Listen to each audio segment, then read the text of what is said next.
Okay, so we have some oil and some water here, and we want to see if these two liquids are going to mix or not. And again, this is just some water in a jar. And now, funny story, I actually thought that this bottle said oil. It's olive oil, but it's OLI, not OIL, is the brand of the olive oil. And we're going to put just a little bit of water into this device here, and you want to get something clear. A plastic cup is fine. I'm using glass, and we could just as easily do this in maybe a big bucket. We're perhaps going to waste a lot of olive oil that way, right? So sort of the thinner and taller is, maybe going to use a little bit less ingredients. So let's put some oil in, see what happens. Are oil and water going to mix? And you can see that they're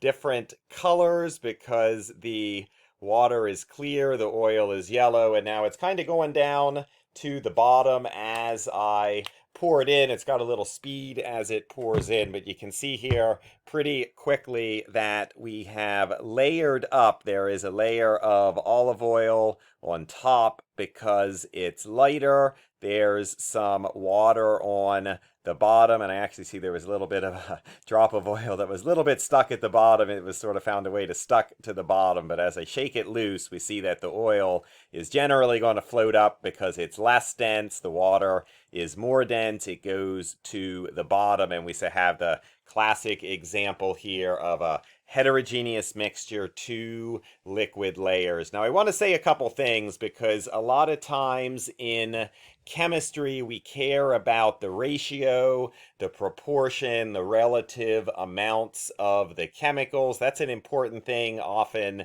especially when a chemical reaction is happening. And there's no chemical reaction here, right? So as I add maybe more water, it's going to kind of try to mix itself just for a moment. But you can see it's not going to mix if we have a little bit of water, if we have a lot of water, right? So it's not really about the proportions for this experiment. So I suggest, again, you get something kind of thin, kind of transparent, so that you don't maybe use a lot of oil. And again, I could maybe try to stir it up. One thing to say is that the mixing might also take time. We are talking about an equilibrium, something that maybe takes a little time to pass. If they were to mix, it's not going to happen instantly, but you can see no matter how hard I try, the oil is going to float back to the top, and it seems that the water wants to stick to water, the oil wants to stick to oil, and they have a different density, so they're going to layer up. In short, oil and water don't mix. We have a no mix situation, a heterogeneous system, if you will.